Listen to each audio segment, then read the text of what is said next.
Good morning. Welcome. I hope you guys got some rest. I certainly did today. We're going to be finishing up sort of just the test run of all of the stuff I want to cover in my tutorial with a hand-painted asset. I was going to do the stein or the mug that we've been working on recently, but I've done a lot of inanimate, I mean, this is still an inanimate object, but I've done a lot of, non-organic stuff before. So like metal, wood, things of that nature. And I haven't really done food before, so I thought I would actually try something that I don't know is going to go necessarily well. I don't really have a plan for this, but we're going to try and make some scrumdiddlyumptious looking meat. And that is the plan for today. I think my music might be a bit loud there. I feel like it might keep getting reset, and I don't quite know why. Anyway, also would help if my mic was in, it would help if I knew and had any of this set up beforehand. So we're over here in Substance Painter. Oh my goodness, and this is not Blender. That truthfully is one of the most discombobulating things about using, you'd think just two programs, but using like, I don't know, 5 or more programs, I frequently get my shortcuts mixed up. But yeah, we're gonna try and make some anime delicious food. I love anime food.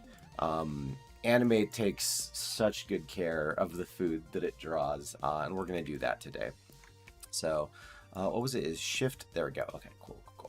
So first thing to do is just a little bit of housekeeping. So I'm going to get rid of whatever that layer is, and I have 2 material slots for my object here. One that I've labeled bone and one that I've labeled flesh. We can probably leave bone white. That makes sense to my brain. And we'll work on flesh mostly today. I'll take whatever this is and get rid of it. I'm going to start by adding in just a couple fill layers, and we'll start with a fill layer that has just the roughness and the color information. For the roughness, we'll take that all the way up, so we don't have shiny meat, at least not yet. Then we'll take the color, and I think the base color will try and make into a pretty deep, kind of brown almost.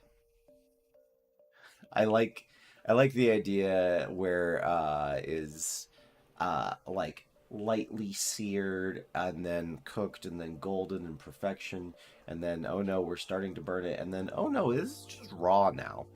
A little fun progression there, but I think somewhere, and I laugh too because I think what you'll probably be seeing on stream are not quite the same colors that I will, but that's okay.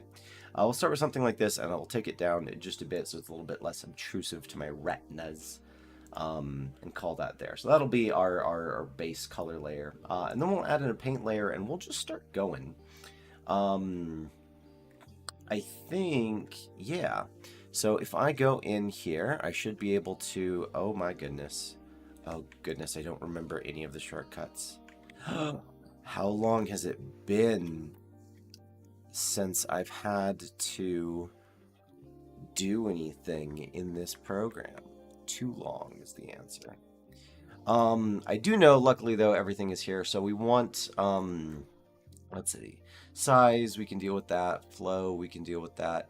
Is this the pressure sensitive mark? Yes, it is. For now, I'm going to turn that off. For now, I just want a big, like, classic round brush. That'll work great for me.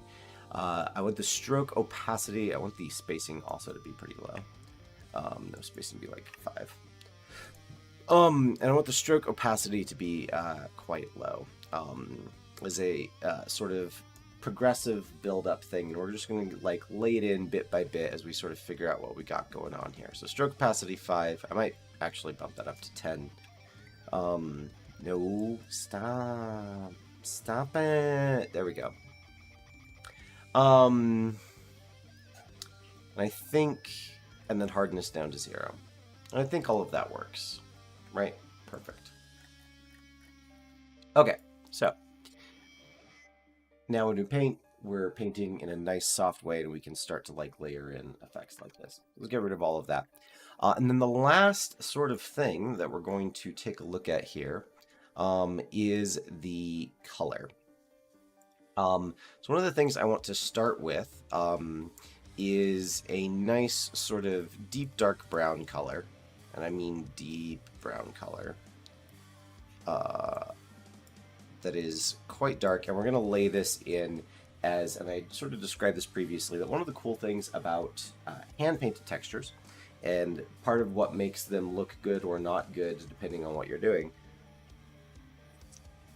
is going in and hand painting all of the effects sort of manually. And by effects, I'm talking about things like lighting, things like glossiness, all that sort of stuff here. So we can do this by simply going around here. Oh my goodness. I might need to change some of the things on my pen pressure here. And I like to do this with just one layer at a time. I found a... Oh, welcome. Thank you for coming in. I found that... I'm going to label this. I'm going to say total gradient. Is I've found that a number of... If you undo and redo too much in...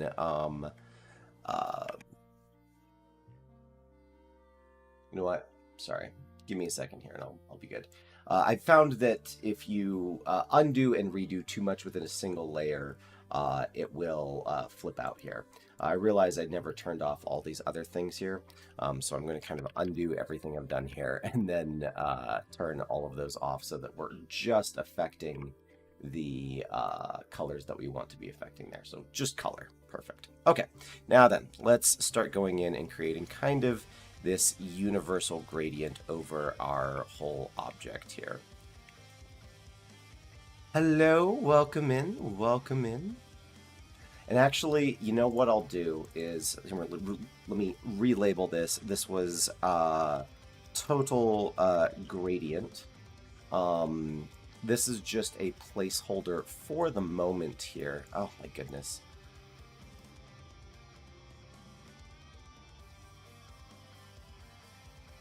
You know what, actually, there is an option here. I'm going to turn this on to, there should be just base color. So now I can just see, yeah, we're just going to work in this mode for now. That way I don't have to deal with mucking around with the light and all that stuff. So let's just go in and add kind of a, just darker on the bottom, brighter on the top. You can see sort of those seams that I had coming in here, and that's totally fine. Quite a bit darker down here. And I'm just sort of brushing around, much like you would with a basting brush on a piece of meat this size. I'm going to make it quite dark along the bottom. A little bit lighter up here. Hello. Welcome in. Appreciate everyone coming in here. Right. Perfect.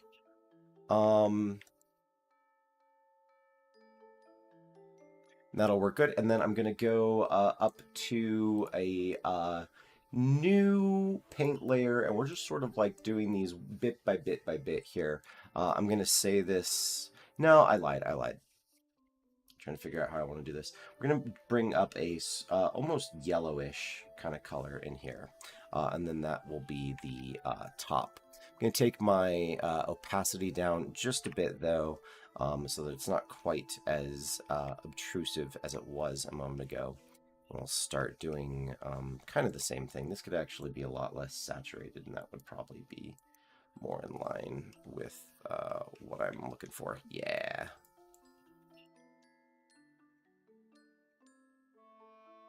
Right, and this is just to get some base colors down so that we can kind of look at it and kind of be like, oh, okay, this is what we got going on. This is how things are kind of supposed to look in here. Right, perfect. I'm going to go in, and in this paint layer here, I'm going to call this Sinew to give it a particularly gross name here. And then on this, we're going to actually do this underneath the total gradient. We'll revisit this guy But this one is going to be the bright red interior of what we got going on. So here, in this, we can turn the opacity way, way, way up here. Right? Cooked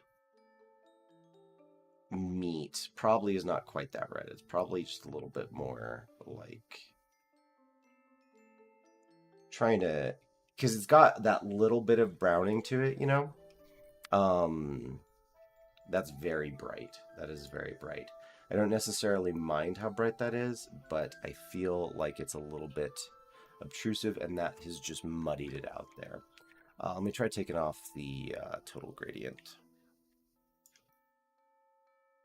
No, we'll go with it. We'll go with it.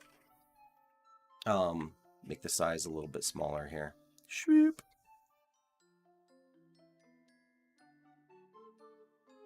Some things I know I want to have in here is I will add in, I think part of this sinew layer is going to have a little, this is going to be the sort of milky white bone that's going to be on the other side. We'll do that in the middle there. I think some other details that I'm going to just map in really, really, really loosely, and we can go back in and paint these later, is I'm going to have sort of these, goodness gracious, stroke opacity still low. The hardness is what I want to, hardness. There we go. Is we'll have a, and you know what, I'm actually going to turn on the pen pressure as well. Yeah. So we'll have these sort of thin, like a big, I don't know, tendon, something like that there. So we'll have some big sort of tendon in here. This will kind of be fat. We need to have a couple of those. So we'll start marking this in, and this is just to kind of map out how our meat is going to look. Like I said, for those of you who weren't here at the beginning, also, welcome everybody. Thank you for coming in. For those of you who weren't here at the beginning, one of the things that I said is I was going to do the mug that we've been working on, but I've done a lot of non-organic materials before.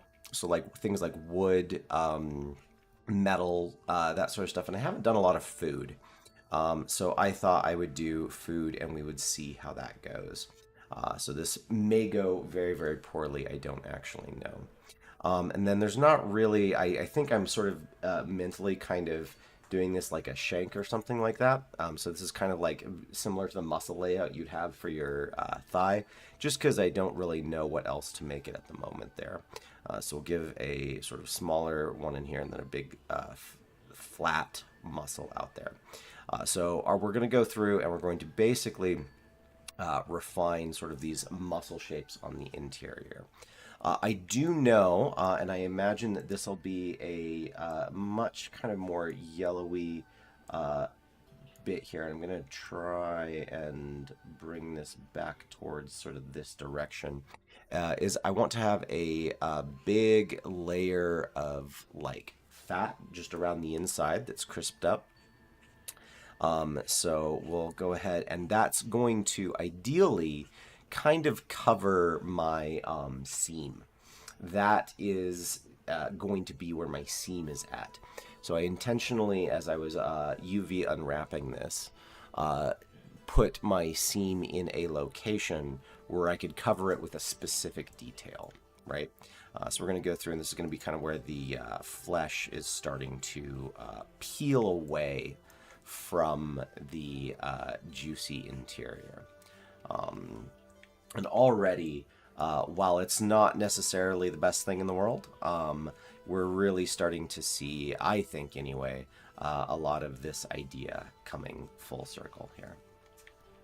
It's a very simple model. The model itself is kind of like laughably simple, in that it is very much so just a ring that was scaled up to different sizes and then positioned, right? That's the whole model. There's nothing particularly complex going on there. If I wanted to, and maybe something I should have done, is made it so this is currently like just round. Like I said, it's just a circle. I could have given it more of like a shape as it was like resting on something. But, you know, we didn't, so whatever. All right, so we've got the idea of this sort of fat separation happening at the skin here. Let's do some other bits and bobs while we're at it. I imagine, and you know what, let me turn on, I think the big problem with this is just that it's a bit too heavy-handed. That's okay, we knew that, but for now I can turn its opacity down to like 50, and that'll at least start to sell the idea of having some kind of lighting in our environment, right? So now we have a bottom and a top, and we can sort of see all of that very clearly, which is super nice. So the next bit that I think we're going to have is, I think, and color choice is going to be a bit tricky here, is we're going to do like a kind of a very faint and fading set of score marks on the top. You know what, I'm sorry, let me actually take this down to 35. Yeah. Okay. So a very, very faint set of score marks. And I imagine this needs to be brown. I imagine it needs to be pretty dark brown. But not so dark. Oh, and you know what? Let's put this on a new layer. Let's put this on... let me take this up to something like 15. Because I know I was pretty heavy-handed with that gradient up at the top there. We'll do a new paint layer, and we'll call this decoration, I guess. Decoration, which is the like seasoning, score marks, the shiny stuff on top, all of the good stuff there. So that needs to be way darker. Yeah. Okay. Perfect. And I actually think that we'll make it just a little bit more red as well. Yeah, perfect. Oh, did that change my color back? No, it didn't. Okay, so, and I think these score marks, to sort of have them come in here, is we'll go in and just do a kind of a baby bob, just like this. Those like great grill marks. We can go in afterwards, and we can add in all of the nice, lovely details, such as depth, gloss, all of that stuff. The goal for now is just to kind of get this sort of patterning in here. Okay. So we got something kind of going. That's starting to do all right. I wonder if, you know, and I labeled this decoration. I'm going to relabel that. I'm going to say, what's the name? Maillard reaction. Which the Maillard reaction, and I don't know that that's how you spell it. In fact, you know what? I have a phone or something somewhere where I can actually look it up. As a cooking note for you, because I particularly enjoy cooking, the Maillard reaction is what happens when you begin cooking something that has both sugars and proteins in it, and it starts to crustify and make that nice golden crust thing, like that thing that we all consider just deliciousness. That is the Maillard reaction. Oh yeah, no, I spelled it like an 8th grader. I knew it had a whole bunch more letters in there. It is Maillard, the Maillard reaction. That is how you pronounce it, but that is not how you spell it. So that's the correct spelling up there in the top right. So we'll call this Maillard, and this is just the general finish of the sort of skin of our hunk of meat here. So we've got our, and you know, I'm going to relabel this from Sinew. I'm going to call this, I'm just going to call this meat. So meat, Maillard, and then we'll make another layer, and this will be called decoration, right? And this is where I imagine we could add in little tiny things such as, and I know this is going to seem a bit strange right off the bat here, but little tiny flecks of various colors for pepper, stuff like that. Do I have, I don't really want to go find a unique alpha, but do I have, I'm sure I have some kind of just splatter. Let me try typing in splatter. Drop splatter, stain splatter. These aren't the best splatters.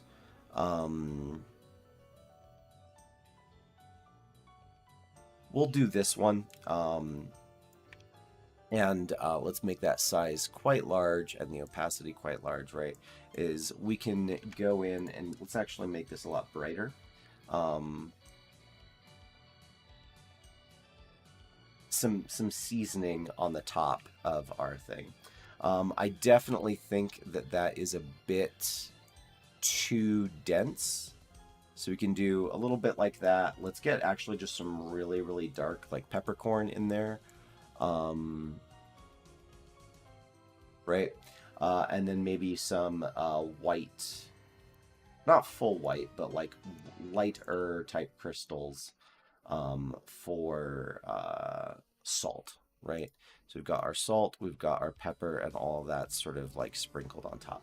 Again, all stuff that will adjust and make very, very pretty as time goes on.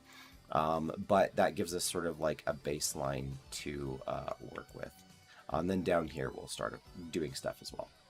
So I'm going to go back to the meat section. And actually, you know what? For just a moment here, let me pull up the internet, the wild, wild internet, because I should be doing this with reference, right? I'm doing this just off the top of my head, and that's not good. That's not how you should do things. If you're going to be doing something, always work with reference.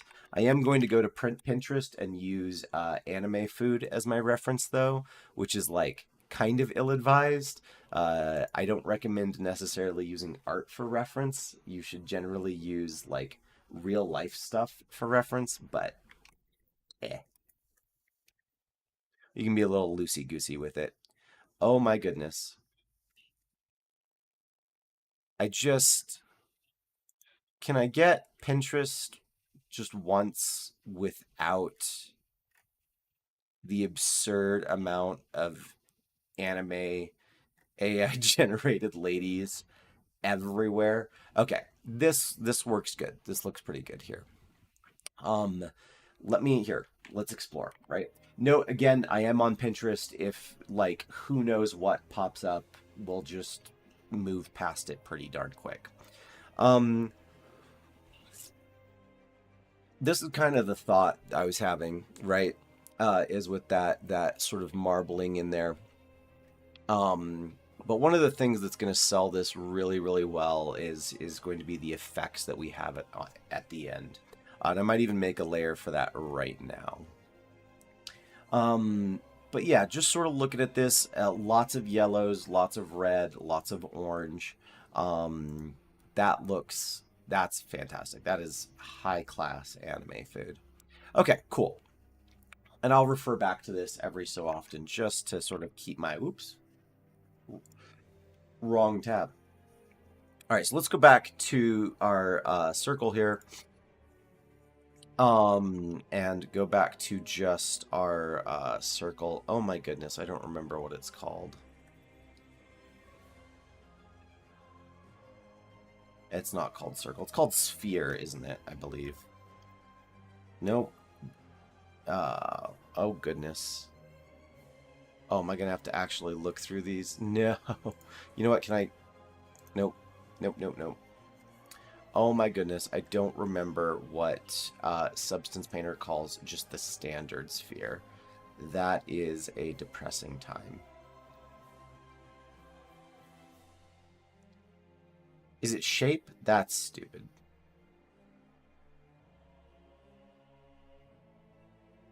Why would you name it that?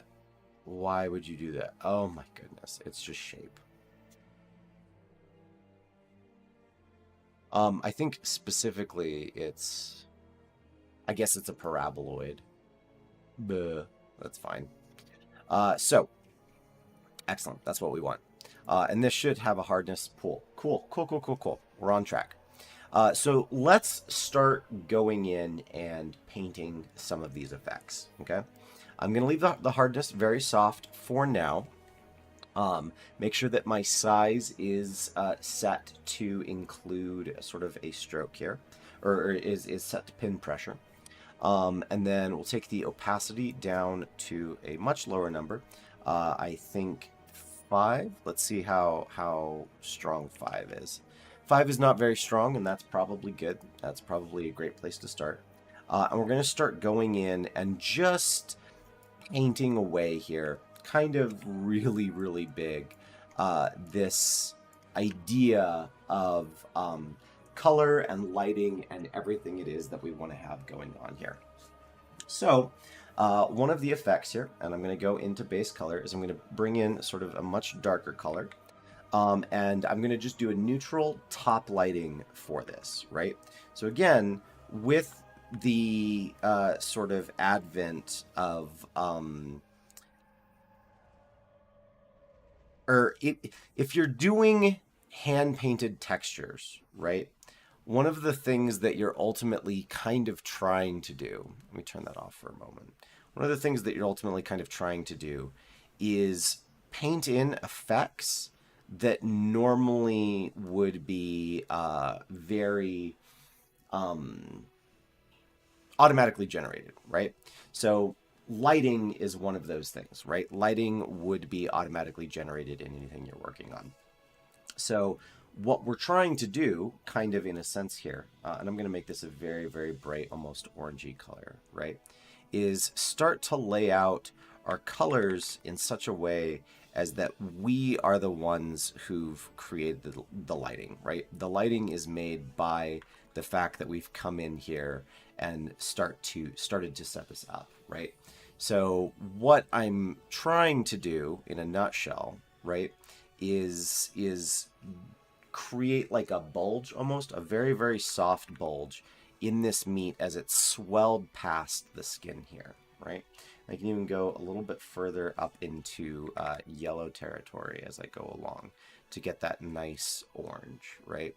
I might have my opacity be still a bit high because I as far as painting goes, I particularly like to build up. I'm going to go back down to a very dark red down in here, right? And maybe even do a very sort of bright saturated red right in the middle. I'm going to make that any... right? Just to sort of even that out.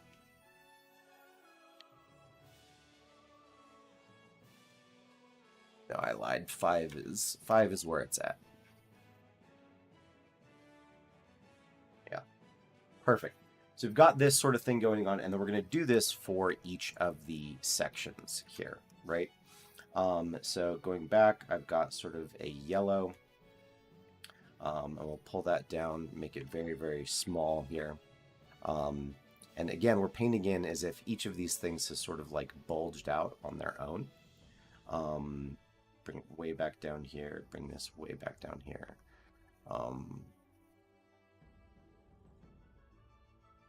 That way, they'll all sort of look like they're starting to come out of the meat. And that is the goal. I'm going to push this all the way to the outside here because I need it to go, I guess, not necessarily that far.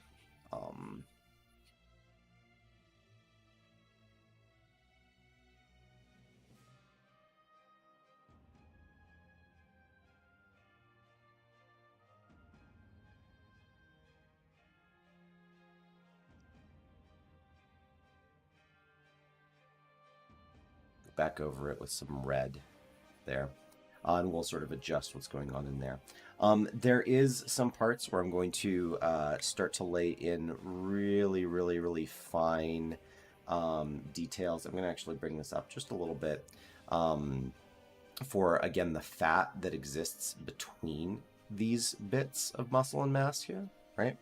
But for the most part, all I'm trying to do really is just create that sense of depth. Here I've gotten a little heavy-handed in this one. It's really nice actually because I've got the stream over on another screen here, and I can see I went way too dark with that sort of upper bit up there. So I can bring that back in with basically just a bunch of red.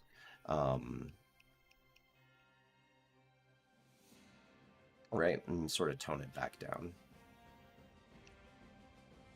Then we still have that sort of underlying bit, which is good. So let's go through and quickly lay down some of these colors for some of the other bits, right? So we've got kind of up here, I imagine this goes down quite a ways. This goes down quite a ways.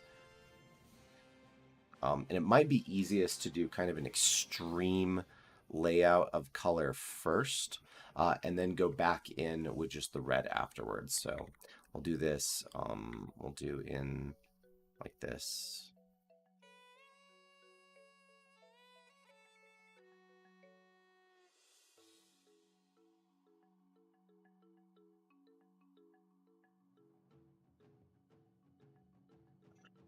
Just sort of getting all those highlights in there, and then we'll come down to a much sort of darker brown and get in these bits underneath here.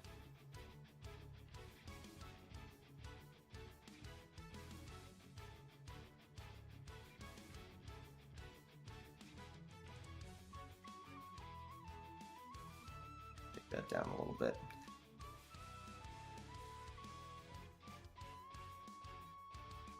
Right. So now, if I pull way out, right, we're starting to get some dimensionality to this, right? And that is the first goal, is just starting to add enough detail that you actually have depth to whatever the thing you're doing is, right? I could stand to make the gradient that I put on the front a little bit darker now, just so that it's more clear what the top and bottom of this is. I'm realizing I actually don't quite know how I'm going to do this bone, as if I'm going to do it cracked in the middle, or I'm just going to make it a white like bit. I don't really know. That's something I'll have to decide as I go along here. But, you know, we'll figure it out. So, let's start getting into some pretty deep dark reds here. Or some pretty powerful reds. Going in the middle here. Doing that. And actually, you know what? Before... No, I lied. Just trying to figure out sort of an order of operations. Like I said, I have not done neat quite as much as several other things. So this is also kind of a fun experimentation process for me as well. So I'm going to do this sort of fatty content first here.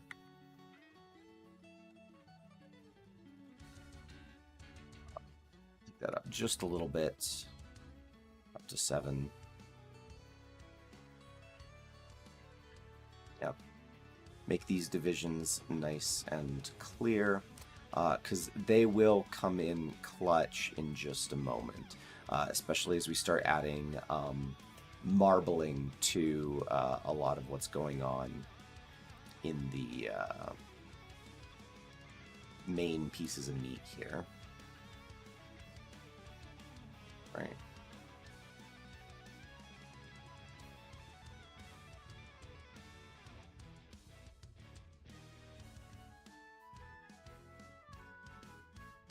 Perfect. So I think probably for this bone, we're going to go ahead and add in a, like a like it's been snapped off, right? Or at least cut off.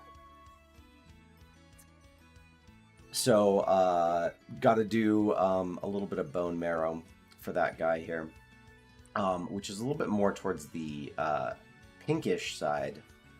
And then I believe it gets quite dark brown. I believe that's the thing people like. I don't like marrow. Marrow has never been a thing where I'm like, oh boy, I cannot wait. This is my time to enjoy the food. I very much so dislike marrow. You pass that off to the dog. That's my right.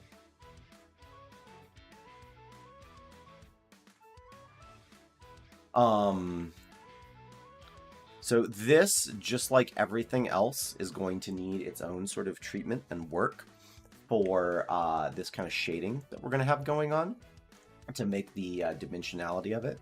And one of the things for that is if I go into these lighter colors here, is I'm going to take the sort of white surrounding it, and I'm going to make it darker along the bottom, right? So everything, every effect, it is just like a real painting in that regard, right? Is that the top is brighter and the bottom is darker, right? And here we can see, like, it's awesome because to a certain degree, your brain wants to see that there's like more going on in terms of the like surface there than there actually is. But given the nature of just pipes and how this thing works, as if the interior of this is if you have an exterior pipe like this, right, and the shadow is down here along the bottom, but it's coming out to any degree, so that is to say that the marrow here is sunken in ever so slightly, then what that means is that the bottom of the marrow, as light is coming in, should be slightly brighter, right? So I can actually bring this up. Whoops, let me take the opacity back down again, because I do need to build it up here. Is slightly brighter, right? And that, again, is a thing that we'll work on here. So let me pull in some reds, and let's start sort of moving this around and seeing what we can do with it. Red, red, red, red, red. I'm going to do kind of a darker red, and I'm going to do kind of a more dull red.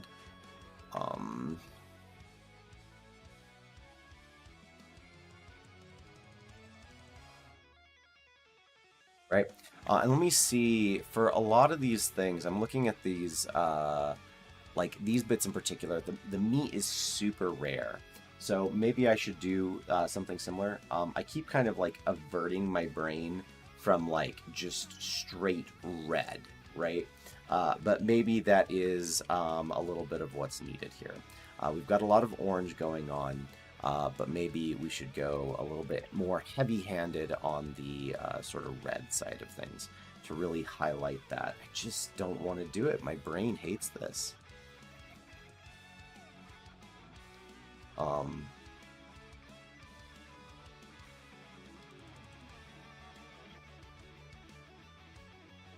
So I don't know if you can see at the moment, but I'm starting to get that... I was talking about, like, if you do too many strokes with too much opacity, whatchamacallit, Substance Painter starts to cry a little bit. Don't fully know why, never really understood what's caused it. I have found a few different workarounds for it, though, and I will be using one of those in just a moment here, which I believe what it's doing is it's kind of tracking a full history of everything you've done, and it just doesn't need to, and I don't really know how to turn that setting off. So in order to do so, I believe usually what I just do is I duplicate the layer, and then let's see if I can paint on this and it operates quickly. It does not seem to be the case. I don't remember what my options are. So we'll just kind of keep moving on and pretend that, like, everything is fine.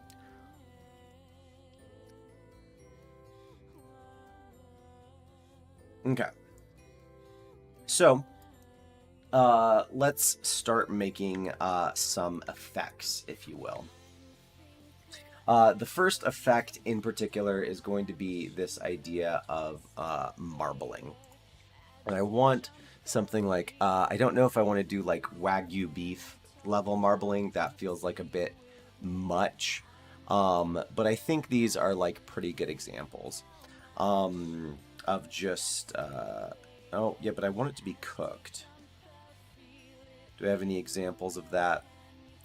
Not really. That's fine. So, let's go in with a pressure sensitive light color here. We'll make a new layer here. Go away. New paint layer.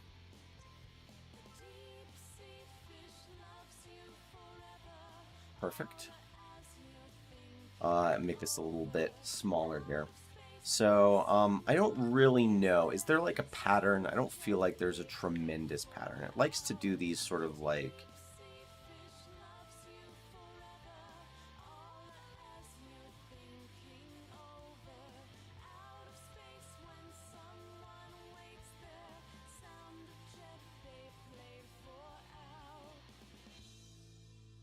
Hmm.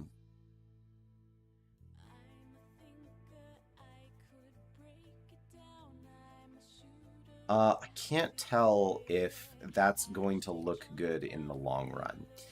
This is something that, like I said, this is bits and bobs that I haven't done nearly enough of, right? So I'm not certain if this is going to look good in the long run. I wish I could take like just a snapshot. You know, I'm looking, I will say though, at the stream there, which ends up being just a much smaller thing. Like this is usually a good way to tell, right? And I think that's probably a good path. Having these weird sort of estranged, stringy bits. And they don't really seem... I guess they follow the patterning. I'm kind of imagining lightning bolts, as strange as that may sound. Like how one would do lightning bolts as a marbling technique there. I don't think that's too bad there. So we'll go ahead and we'll add in a chunk of details like this on this lower bit here. And just go through the process of basically refining and adding in effect after effect, and then refining them probably in just one final composite layer. That's what I imagine we'll do here. So let me add in a bunch more like sort of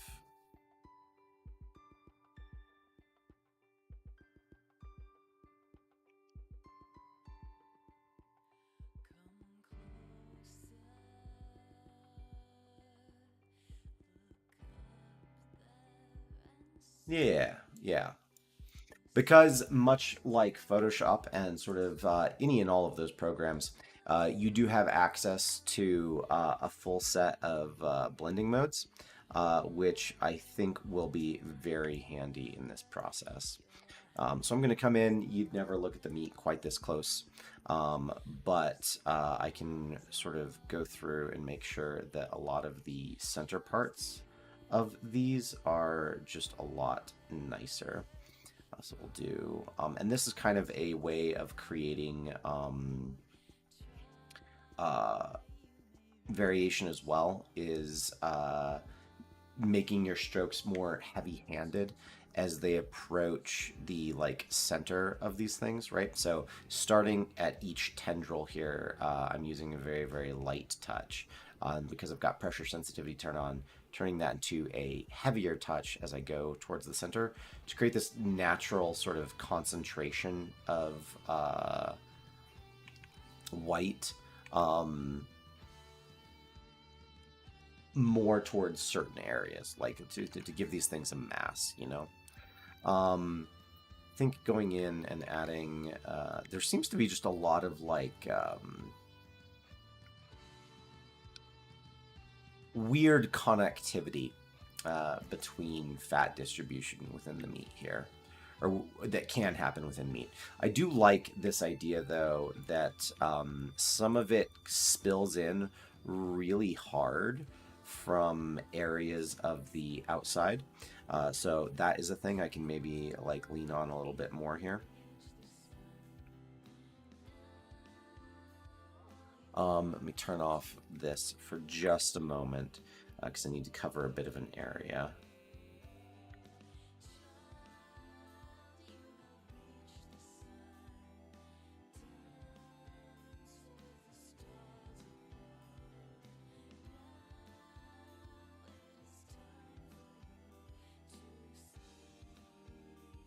So, and then I think if we take that whole bit down, right, that'll probably be a really, really good effect to lay on top of everything. So, just in the interest of time, I probably won't go through and do all of the whatchamacallit. Probably won't go through and do all of the marbling on each of these little sections here. I'll probably just do this main one on the bottom, and then we'll move on so that we don't spin forever here. But I think this will probably be a really, really good effect. So I'm going to call this marbling, marbling, and we'll go through and try and refine this a little bit here. So do that, stroke opacity up just a little bit here, and turn the size up just a bit, just like that.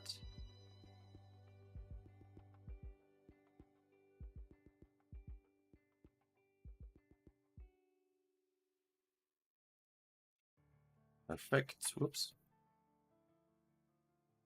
Come on, come on, come. Oh my goodness.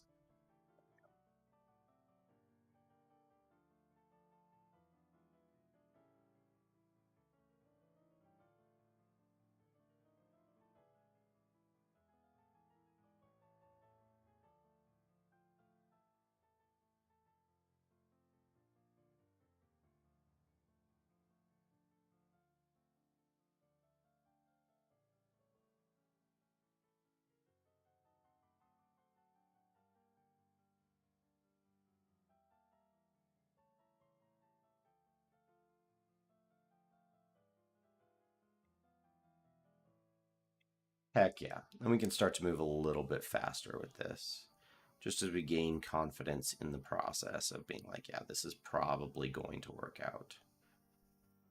Because it is scary, right? You never really know if something is going to work out super well or not. You can probably connect these, right? Do like a weird fat section in here and have it thin back out.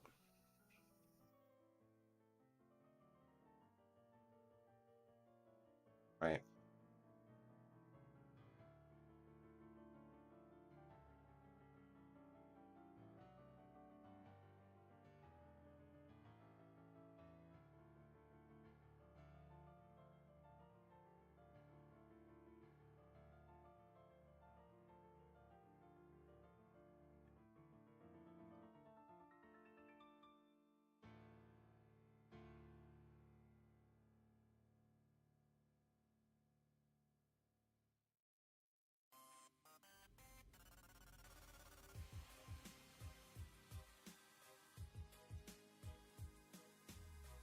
Yeah, so that's pretty intense right now, but like I said, we can fade that down.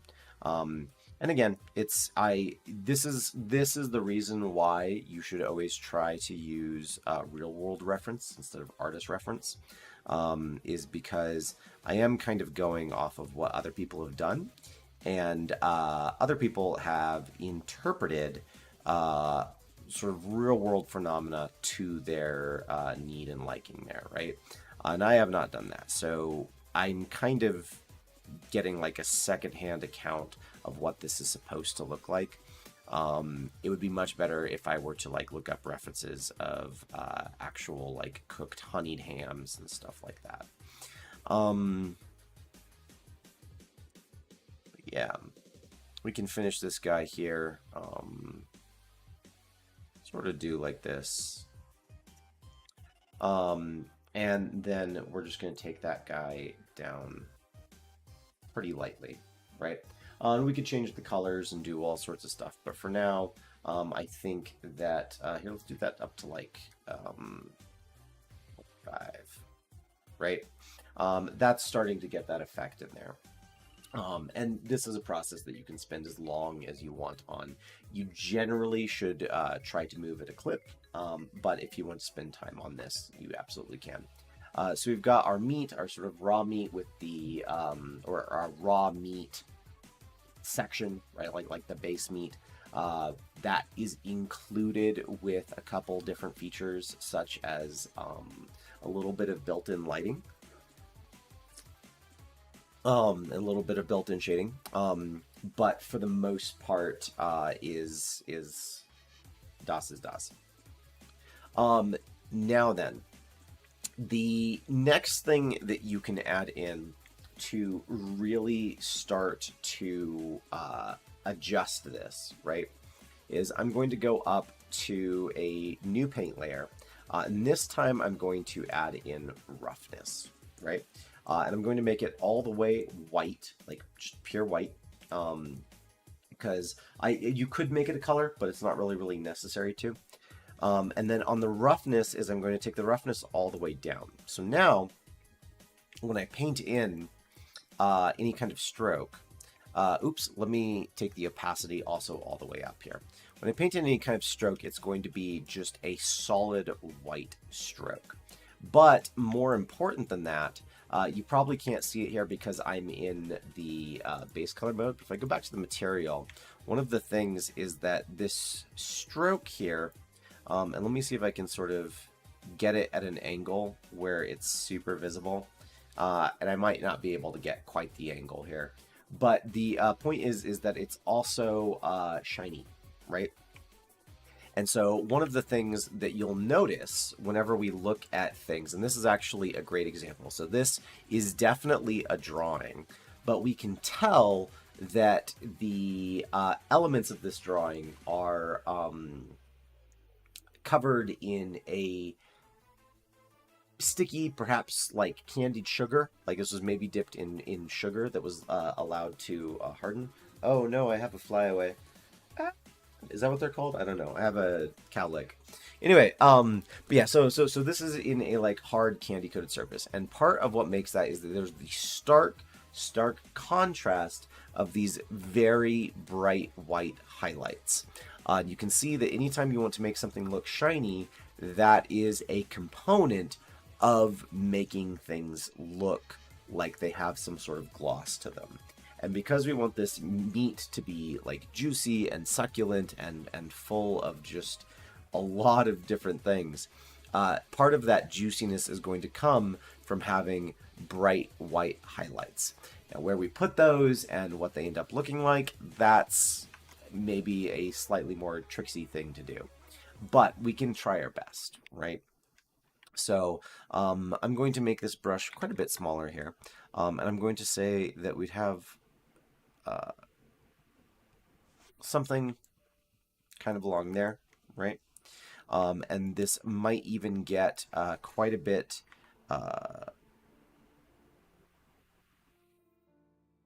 like such, right? And the more detailed I had gone in to previously making like the fat in there, and sort of dealing with those colors as well as dealing with the marbling, stuff like that, the better this would look. But we can nevertheless still add in these highlights, right? So here I've got maybe one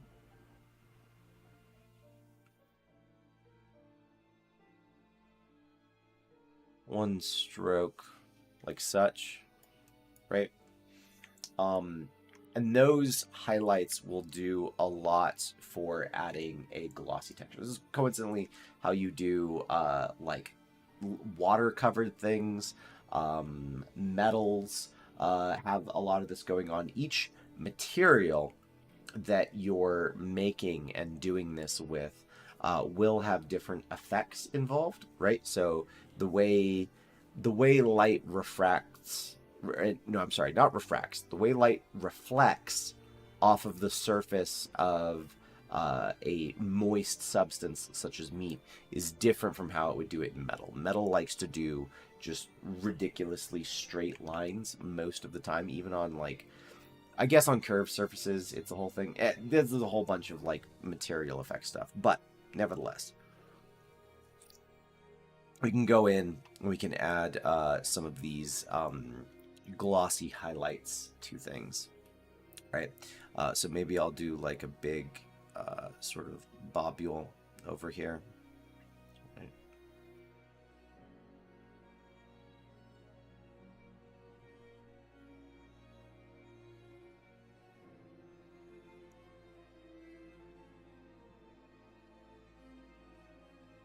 Right, and you might see some of these effects, right, on various parts of, right, of the marbling, right? So here, for example, this might be a particularly big and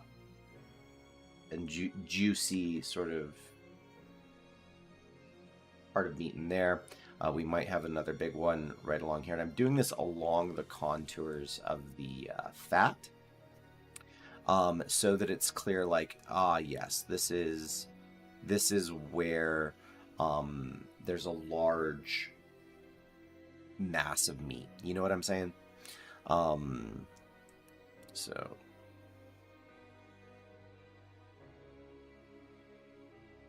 just for a couple places in there, right? And again, if I had reference, if I was going through and doing a really, really good job, or at least trying to get a really, really good job here of what actual meat marbling is supposed to look like, we could probably turn this into something here, right? But from a distance, we've got those like sort of minor highlights throughout the entirety of the thing. Now, just for the sake of example, because these highlights are much easier to do, I'm going to add in a few more around the bigger parts up here, because I can. Because I can, it'll look good. Kind of.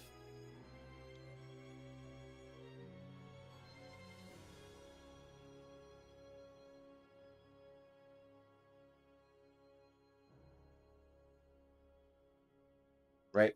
So now we've got this super glossy meat, and the thing that I can do is I can take this and I can change, just like in Photoshop, you can change all of the blending modes, right? So multiply, doing very, very little there, divide.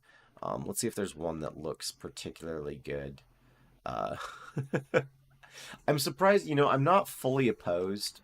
This was not intentional, but the idea of using black outlines in your work is not something I've explored a lot, just in part because it seems really, really hard.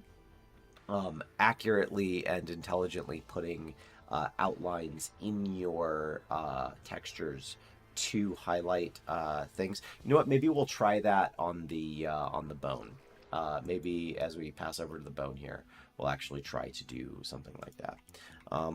Let's keep going and see if there's anything. Overlay is doing pretty nice. That looks pretty good. Overlay might just be the thing I do. What is this one? Soft light. I think we'll just go with overlay. Overlay, perfect. And then we can take the opacity down ever so slightly, maybe something to like 66. And now we've got these sort of highlights on our meat here, which is nice. So we've got the marbling, we've got the highlights, and sort of started to lay stuff out. And this started, mind you, let me go ahead and make a collection here of some kind, is if I just throw all of this into here. This started off, maybe, Here, let me get rid of basically just everything but this bottom layer, right? This is what we started off with, right? And to go from essentially just this, you know what, let me take this out of, take that out, and then just put all of these in and on top right there. So, to go from just this, right? Let's turn on the material. Just this to a kind of sheen. There actually is a really good point of the reflectivity. I'm going to zoom in and see if I can't show this to you, right? So these highlights are legitimately reflective, and the more I angle that towards the light there, you can see sort of the brighter it gets, and you can see the light reflecting off of it there. That's cool. That's an awesome thing. You could go in if you wanted to, and it may not even be a bad idea, right? If I, we'll just add in a new paint layer. I'm going to do just the roughness, and instead of having it at 0, I'm going to do a number something like 0.5, so it's more glossy than kind of everything else, but not full gloss, you know? And I can paint that in, let's do 0.8.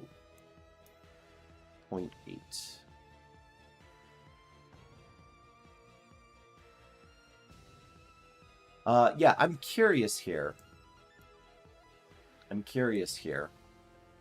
Let's turn this off for just a moment, and I'm going to do kind of a pass over all of the meat parts, right? So we'll say that the fat is very, very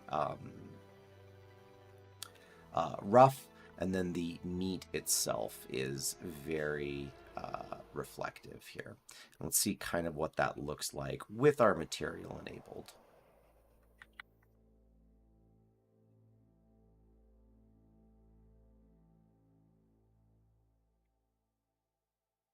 Not bad, not bad, not bad at all, right? There obviously, with different lighting situations, you could really, really sell that illusion.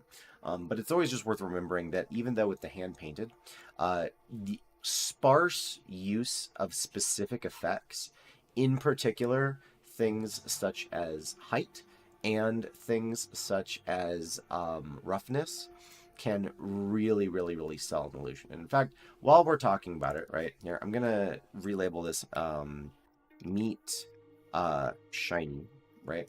And I've forgot what this one is. I'm gonna name this highlights. Highlights. Let's add in one more layer for the fun of it, and call it fat retraction, right? Just to kind of show off some more stuff. So here I've got height, and I'm going to set this height to negative 0.2.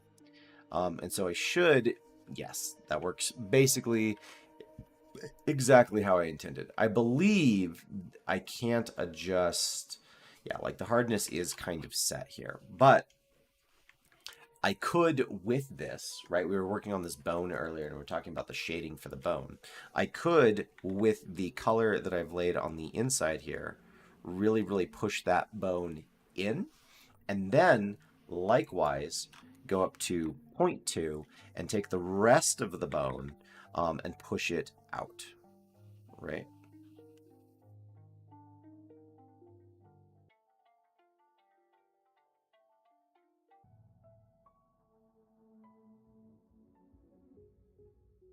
And give it sort of a shape there. And I'm going to go back to negative 0.2. Kind of even out this inside here. Yeah. So now our bone, while it's very, very slight and not aligned with the geometry of our mesh, right? Just very, very sparse use of effects. We've been able to sort of create something that is pretty okay there, right? That's not bad at all. We move the light around and you can sort of see the different effects as like the light changes and such.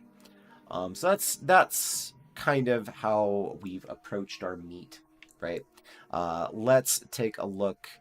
I don't know if we're going to necessarily have time.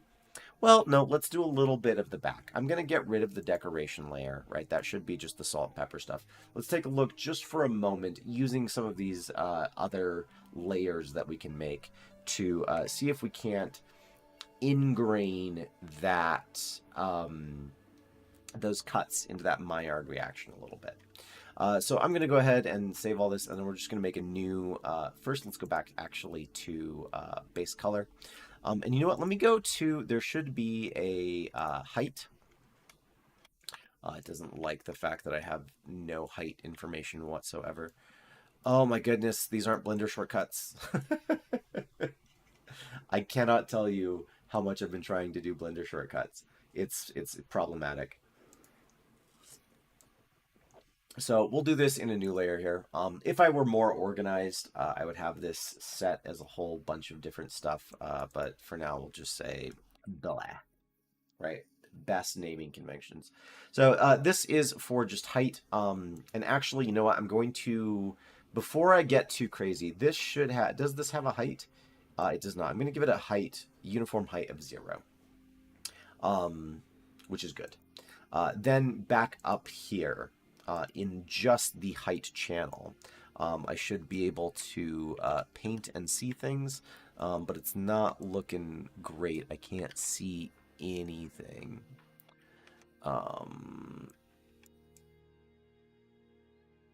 Yem.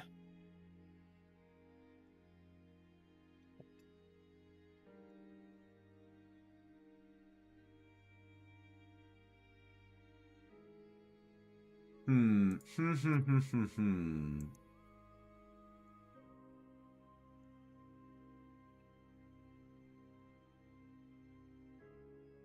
Should be working normal. That might be the problem. No. That wouldn't make sense if that was the problem. I don't think anyway. Turn on height. Height should be normal here. No. But I suppose if I go back to material, yeah, it is doing. I don't fully know why it's not showing there. So I'm not going to worry too much about it. Instead, I'm going to take these marks that I've already laid in. I am going to go back to base color for a moment. I lied because base color won't show me the height information. Why isn't... Do you want it to be on normal? That wouldn't make sense. We'll just go on material. Screw it. I'll figure it out as I go along. But with pressure sensitivity on, I should be able to... Wow, it doesn't like any... It doesn't like any of the things. Size is what I want that on. I just clicked the wrong one. Right, so now if I... Yeah, perfect. So, going over some of these things. First, let me double check. Perfect. Okay, cool. And then we'll do a little bit further down here. And so what I'm going to do is make some cuts into kind of the surface of my meat here.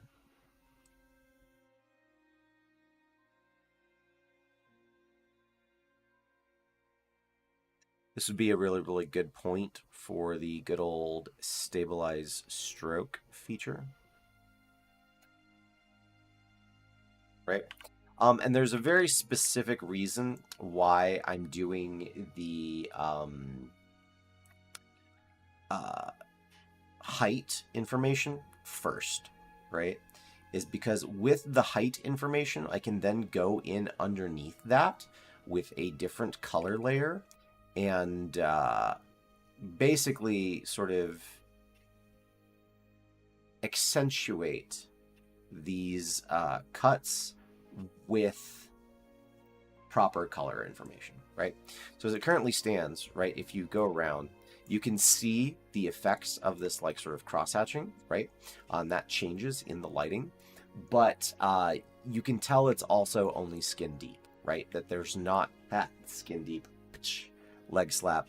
But you can tell that it's not like a particularly deep effect, right? What we can do though is, I mean, first of all, I can take this, I should be able to take this down just a little bit here, and bring it a little bit more under control. So, 50% seems fine to me. But then underneath that, I'm going to put in a new layer, and this is going to be specifically just a color layer, right? And it's with this new information here from the height map that I can look at sort of these things and be like, oh, okay, this is cool. I'm going to come in with a super sort of saturated dark brown, and that's where I'm going to have these kind of almost burnt crispy bits, right? Is in these like troughs and channels, right? And I can go in and I can start to lay in that information. Give me an opacity of like, it's always 5. 5 is the best, man. I lied. Give me 10, because we're already working with something that's a little intense here. So yeah, perfect. So I can start to go in and add strokes to these already sort of predefined lines here and say like, okay, so yes, it's in here that it is especially crispified, if you will.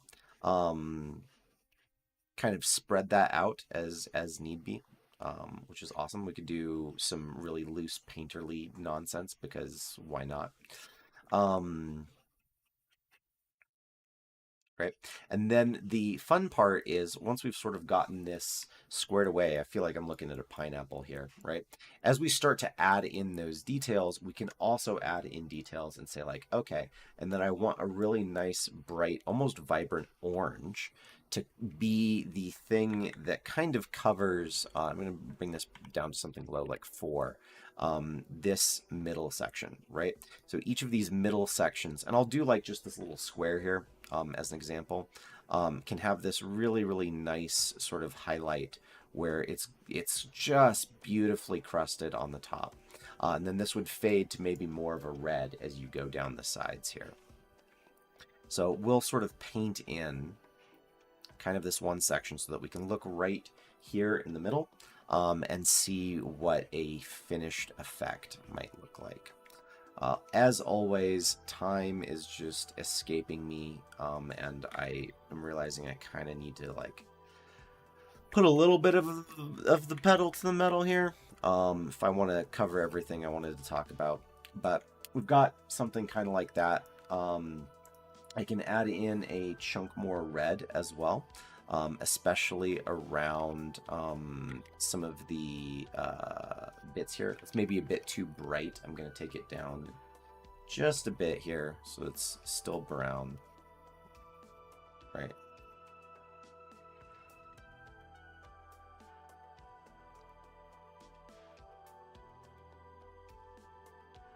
And again, just loose, just going in, just being like, ah, yes, this is kind of what the logo. And again, we're just working on one little cross section here of where some of these cuts in might interact, right? And then take a darker brown,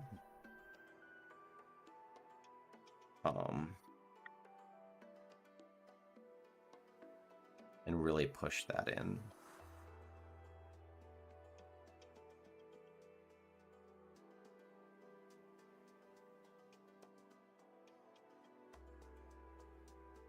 Like a darker brown. There we go.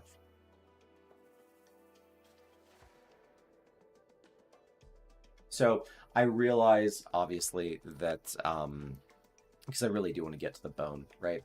But from a distance now, we've definitely got a lot more sort of color information going in on where that cut in and how that sort of scoring in the flesh there could create a like very crispy effect, right? The nice part is that this also like interacts with the light, and it is just raw height information. It's not anything super crazy here. It's just height information, which is a black and white, which means you can like sort of implement that in a color channel. So you have like your diffuse and then like spec, height, and whatever else you want to have in there. Anyway, but yeah, if you went through and like really did that to each of the diamonds created by the scoring, and you know what, I'm so sorry, now rushing, I'm going to just slow down and I'm going to take a moment to actually do it the way it ought to be done, because I feel like that's just a bit too esoteric of a leap to make. So, you know what, let me pull this and we'll do like a whole little section here. Stroke opacity, I will make it a little bit more exaggerated though.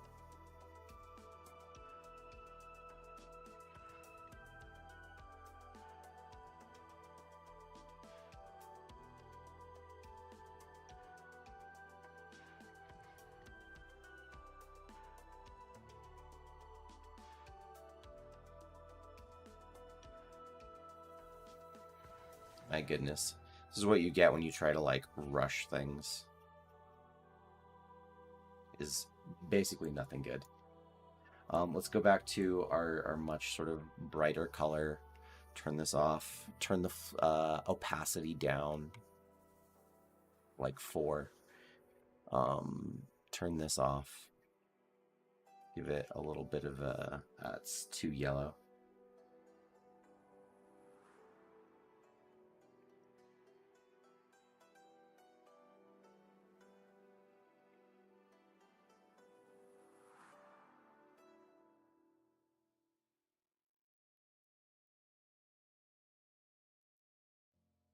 Nope, nope, nope, nope, nope. Nope, nope, nope, nope, nope. Nope, nope, nope, nope, nope.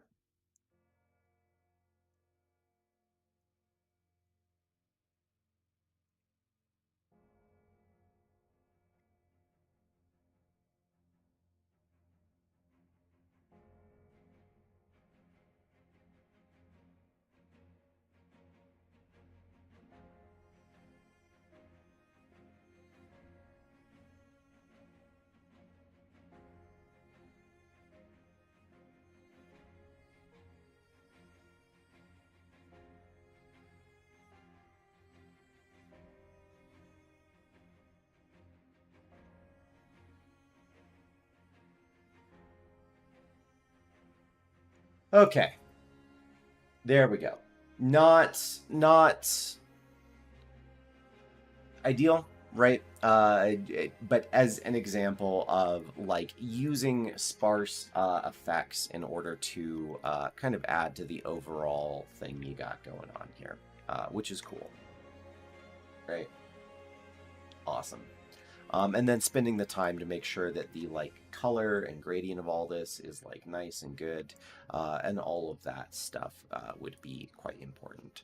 But we're going to move on and do a little bit of the bone, just because this sort of white bit down here is not going well, and I want to at least have it be kind of cohesive looking, even if we have these weird little patches like this. I think that would be nice.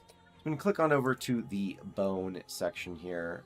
Same thing, add in a fill layer that this time will not make the same mistake. Turn off metal and normal and just have the roughness be full, the height be 0, and then the uniform color be kind of a milky,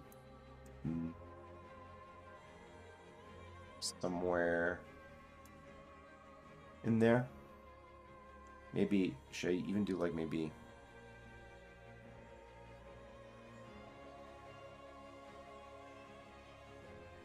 Perfect. Base color.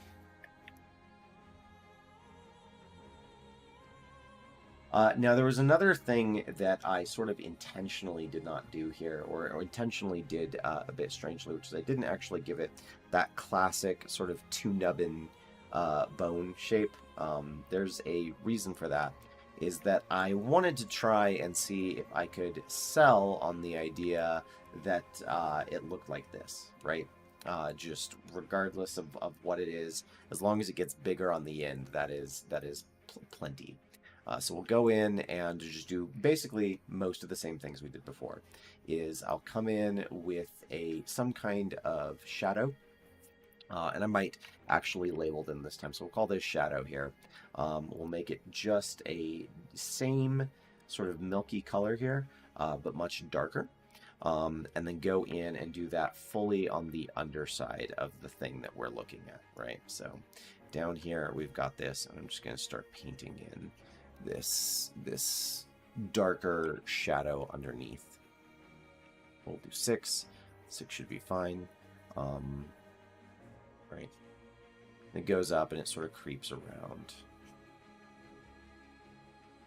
This is especially prevalent, or this should be especially prevalent, down the edges here. And a cool thing that exists in Substance Painter, which you should make use of, is just the ability to go into other views, right? So here I'm in 3D only.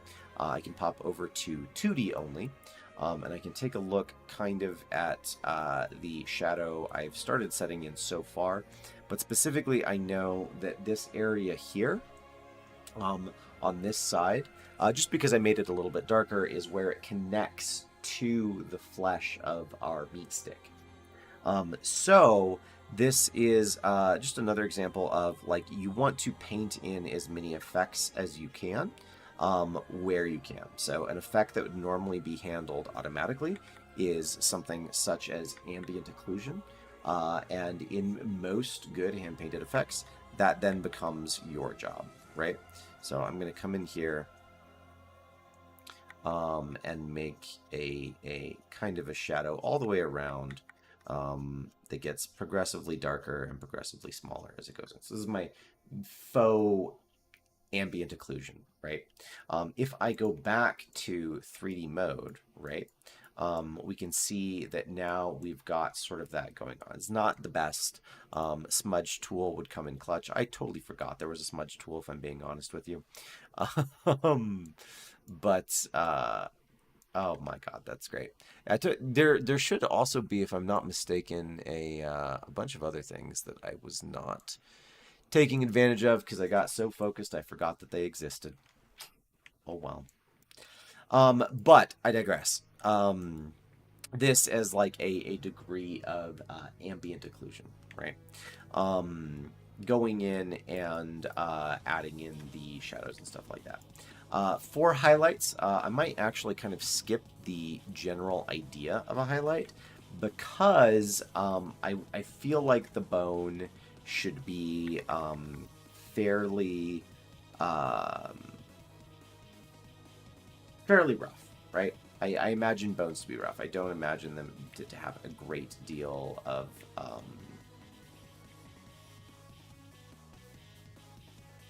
reflectivity, for lack of a better word.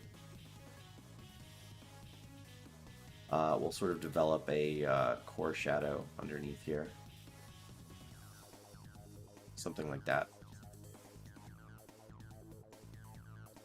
Right? And then this is the sort of, we'll call it an experiment that I wanted to try. Let me add in just a little bit here.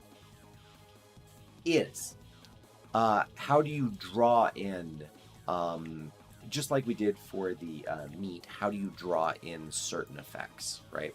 So I want there to be kind of a division. I'm going to try and fake the two nubbin on this little thing here. So to do that, basically what I need to do is I need to determine a light direction. Since I'm going to be doing a vertical thing, I'm going to say that my lighting is on my right side, right? And what I'm going to do, and this is going to be a bit strange, but we'll see how it goes. Stroke opacity of 5 and this turned on. So now if I start coming in here, no, you know, let's do stroke opacity of like something, the highest we've gone, 12. Yeah. So what we're going to start adding in here, and this is just to see what this ends up looking like, right? Something that I have touched on before, but I want to make like a specific point to say right now, is that it's generally a good practice to try and experiment with things. If you don't know something will work, but you also don't know that it won't work, try it, right? Like, save everything, make your backups, do the stuff, but just try things, right? You can make some awesome discoveries by just trying things. And it's something that doesn't quite get done enough, I feel. So we're adding in this kind of division here, this dividing line between the two parts of our nubbin. And you know what? I can actually I can sell this even more, right? Let me do kind of a I'm gonna call this something kind of inappropriate. I'm so sorry. Kind of like a cleavage curve here. Um, as it comes in, it'll get really dark as it goes down, right? Again, I don't know that this will work. I'm just trying something here, right? To see kind of what we end up with. So we've got that. By the same token, what I would need is a similar kind of curve on this side. But the caveat of this curve, as it tucks in there, right? And as this does in there, is that in order to create the dimensionality to it, because this does look, or this should look, very drawn on at this point. This should look, yeah, not like anything particularly great. But again, with hand painted textures, most of the effects are up to you, right? So the thing is that this is not really an effect because to create any shadow, you also need a light source. So what I'm going to do is I'm going to come in with a quite white color. And on this side, this is why I said my light was on my right-hand side, is I'm going to highlight this part of the bone over here, right? And I'm curious to see, this is a self-experiment to check out here, is if this juxtaposition between a light and a darker side will create the effect of having some weird crease in your bone. I'm going to turn this off for just a moment and take the opacity down really low again to something like 4. That way I can do just a chunk of painting in here, like such.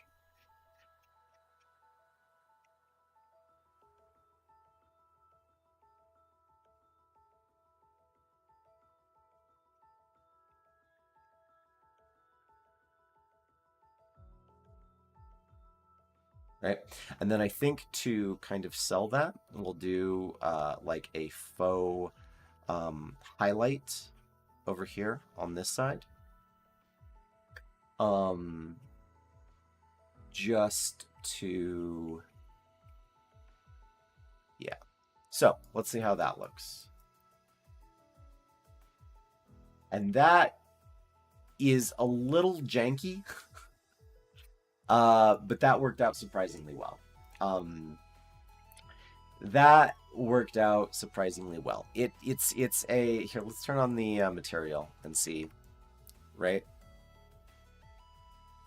Yeah, even at its darkest, there is at least that idea of there being a division between the two because we added in the a lighting effect by hand.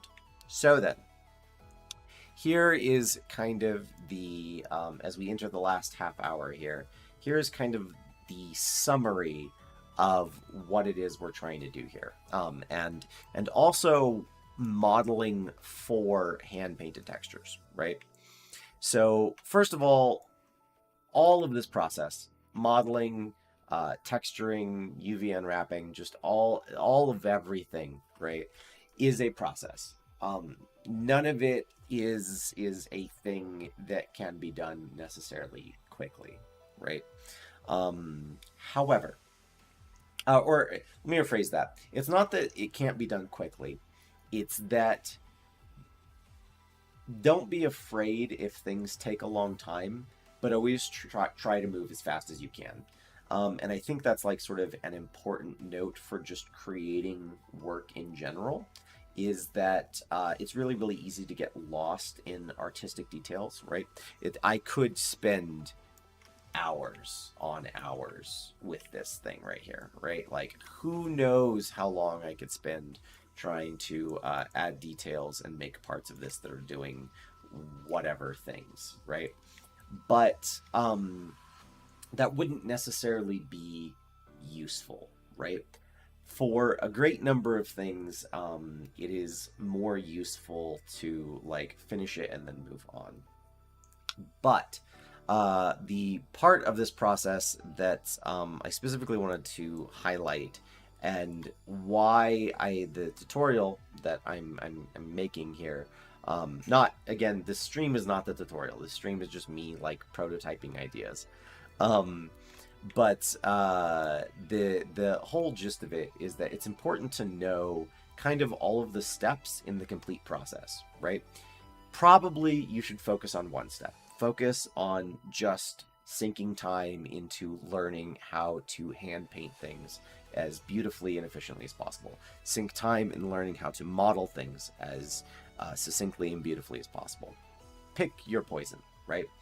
But in terms of knowing things and knowing the whole process, you should know the whole process because of things like this little bit of the bone in the back and this crosshatch or this scoring on the top of the meat, and even these parts like the bone in the middle there.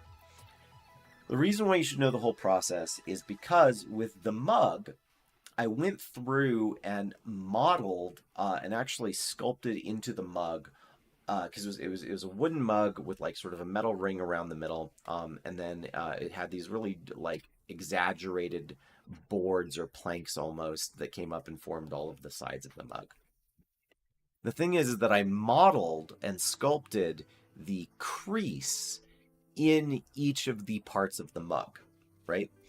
To really to so that you could bring it over to a program like Substance Painter, bake out the normal map, and then there you have a really attractive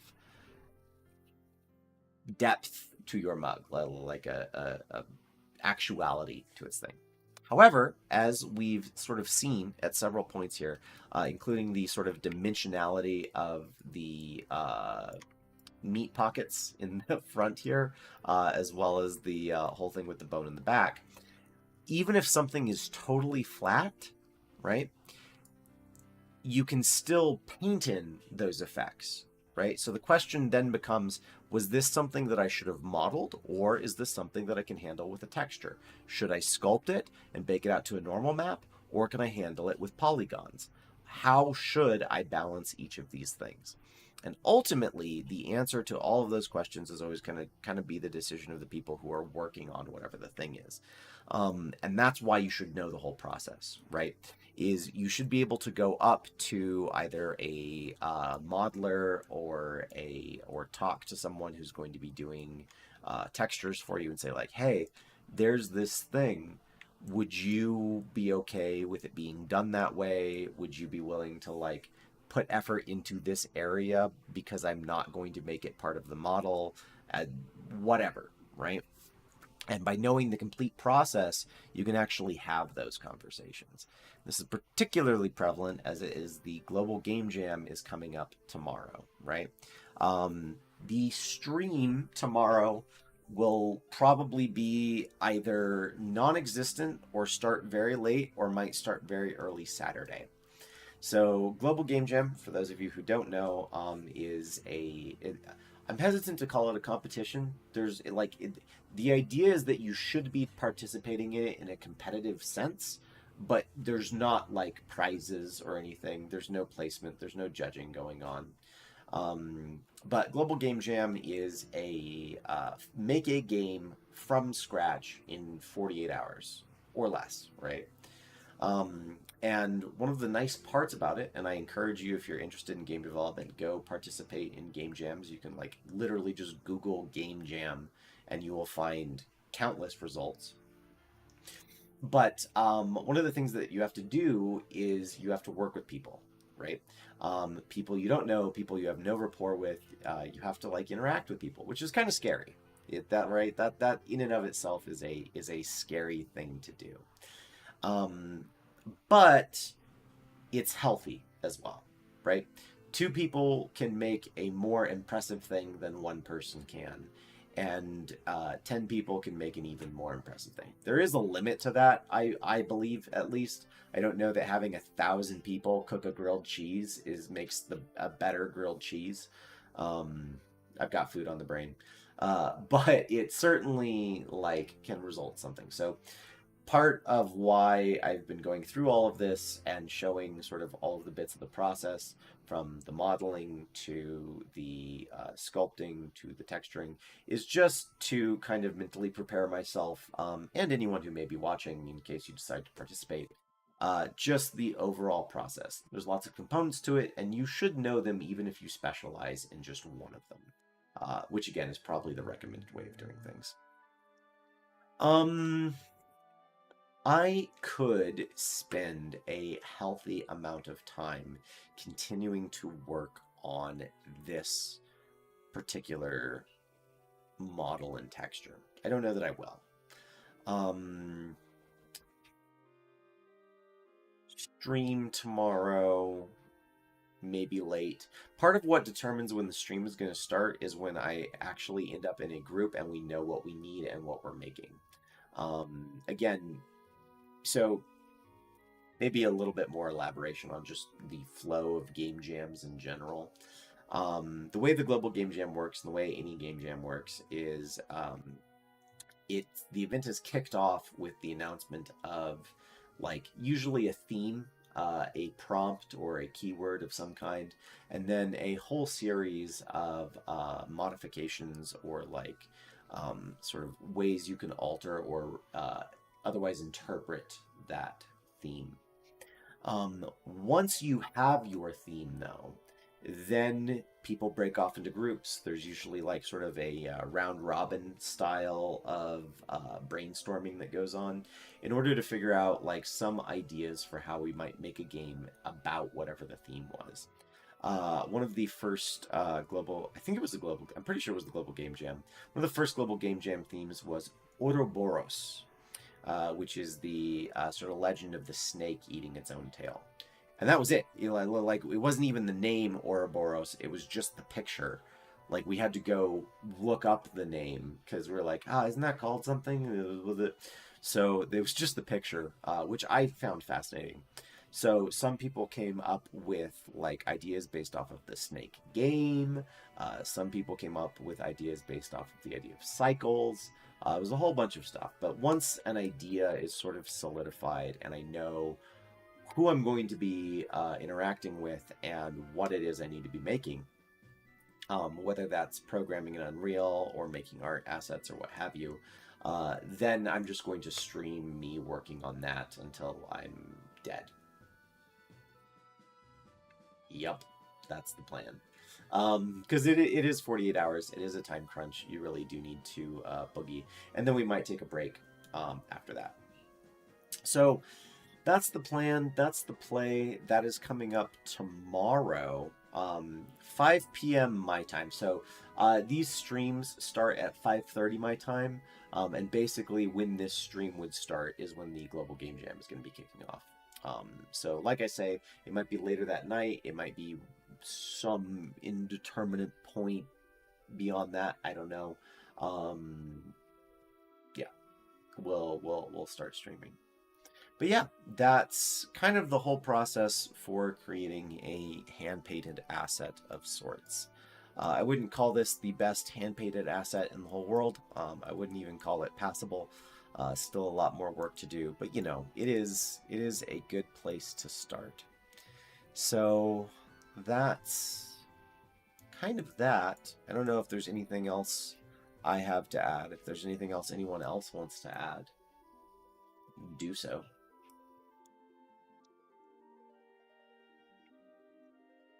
It looks kind of like a butt.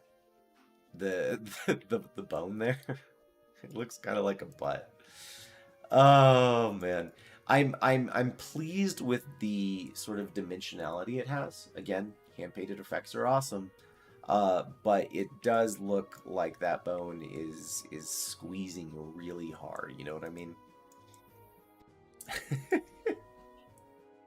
I can hear my girlfriend laughing in the other room. I don't know if she's laughing at me calling the bone a butt. But that is something that we would both giggle at. Are you laughing at me? Yeah. Oh, that's probably not correct. That's fine. Anyway, cool. So I'm going to go ahead and sign off there. Thank you guys all for coming in and stopping by. Twas fun. We'll do the global game trip. Oh, one last thing. One last thing. I got a letter back from the Steamworks key, and they said, "Hey, we need more information, so I need to take a picture of my face and my license and send that to them." So, more documents I need to send off, and then we're waiting for review for the Steam whatever. But that's that. We're still waiting and still doing an exchange for licensing stuff. But I got an email, which is awesome. So with that, I'm going to go ahead and sign off. Thank you guys for popping in and joining in and hanging out with me here.